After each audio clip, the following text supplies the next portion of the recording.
GeronimoJak here, and welcome back. Class will begin shortly, but first I want to talk quickly about how we're going to cover the next session. In this video, we're going to talk about positions on the team, more specifically, what they are, what their job is, and who fits into that role. We will also briefly touch up on what kinds of items you do want to buy, and where you want to be as the game progresses, both in laning and a team fight. But before we get into this, I'm going to need you to ask yourself a few questions first. Are you the kind of person to pull your friends out of a bad situation again and again, no matter how many times they fuck up? Do you mind frequently being a human sacrifice? Are you a masochist? If you answered yes to any of these questions, then the support is for you. Now that we got that out of the way, let's get right into this. Paragon for Dummies Part 3. What the f is the support? Now, for all you support mains out there, I just want to let you know that you're literally doing God's work. Putting up with the entire team's collective insecurities and problems and still being willing to help them out, that's not an easy job. You're basically video game Jesus, albeit one who may enjoy taking punishment a little more than what your therapist would consider healthy. But all of us thank you for it anyway. Support is an extremely important role in a MOBA. While most of the champions that fit this role might not have the actual raw power as some of their peers and feel a little underwhelming, don't kid yourself. The support is actually the biggest impacting role in the game. Now, it's a little harder to define which champions are actually support since a lot of champions can fall into this role. A good example of this is casters that don't offer as much damage as some of their counterparts, but still do have some good crowd control abilities. They'll often fall into this role. This usually happens after a hero has received a little bit of a nerf, kind of like Zyra in League of Legends. Likewise, a lot of tank champions are also very capable of being strong supports. This means that the role is actually very diverse, but if you're wondering what exactly a good support will have in their kit, look for a lot of crowd control abilities, things that are slows, roots, stuns, or any sort of displacement that lets you and your team either start a fight and catch an enemy that is out of position, or by defending your own team and stopping the enemy from engaging on you. Any hero that provides a shield and healing are also very good candidates as well. So, if you're looking for some good examples of who are good starting points to learn how to play supports, these champions would be Steel, Muriel, and Decker.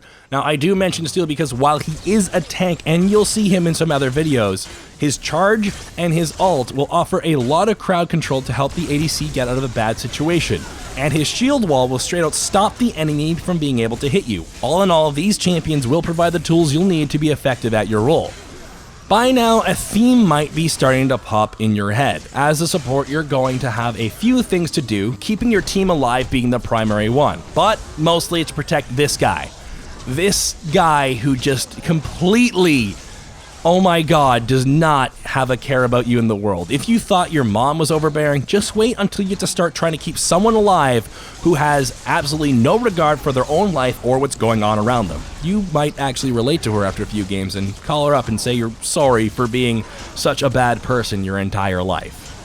Aside from keeping your team alive, it's going to be your job to ward the map to provide vision and help the jungler set up harvesters. You're also going to be the one spending the most time looking at the minimap, kind of giving the rest of your team a bit of an eye in the sky. Now, it is absolutely everyone's job to buy wards and pay attention to the map and their surroundings, but the other roles will often get a little more forgiveness on that front since they're going to be a little more distracted, focusing their time on building up their creep score, taking towers, or fighting the other team. Building the deck for your champion is going to be a little more specific to the champion that you're playing. Building any sort of damage on a tanky support is a fast way to wind up on the defeat screen. The most important items in your deck are going to be a Scout's Ward and a Shadow Ward item. It's probably a good idea to make sure that at least one of these is going to be your first card when you go back to base. Don't forget to bring a Harvester Key so you can help your jungler set up the Harvesters at the 3, 6, and 9 minute marks.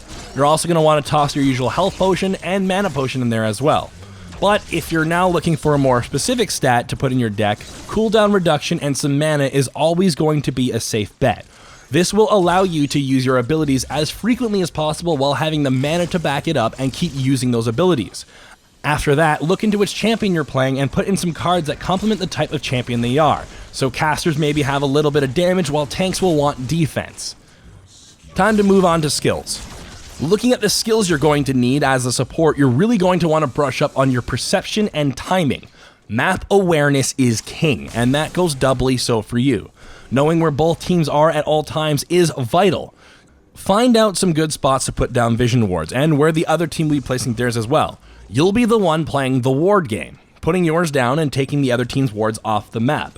Since you're going to be the one providing the utility for the team, learning how long champions' abilities last and how long it takes for them to be able to be used again will help you get an idea of when you should engage or disengage a team fight. Now we're going on to where to be. You're going to want to grab yourself a roll of duct tape and kind of hold down your ADC, since you're going to want to essentially glue yourself to his hip for as long as possible throughout the game. In the early game, follow your ADC to whichever lane they're going to. You're going to be the one who's babysitting him as the game progresses until he's big enough and strong enough to be able to go off on his own. I grow up so fast. Don't forget to place as many wards as possible and to set up the harvesters when you get a little bit of downtime. Once the team fights start to happen, things are going to get a little different for you.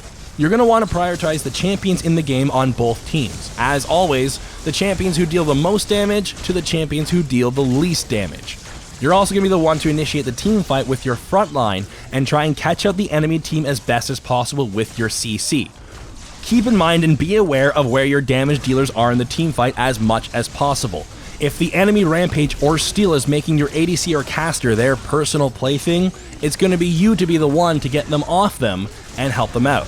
Oh, and remember that part about human sacrifice? I really wasn't joking about that. When a team fight breaks out and someone has to die, you're expected to be the first one to go. Now, don't worry, this isn't necessarily a bad thing.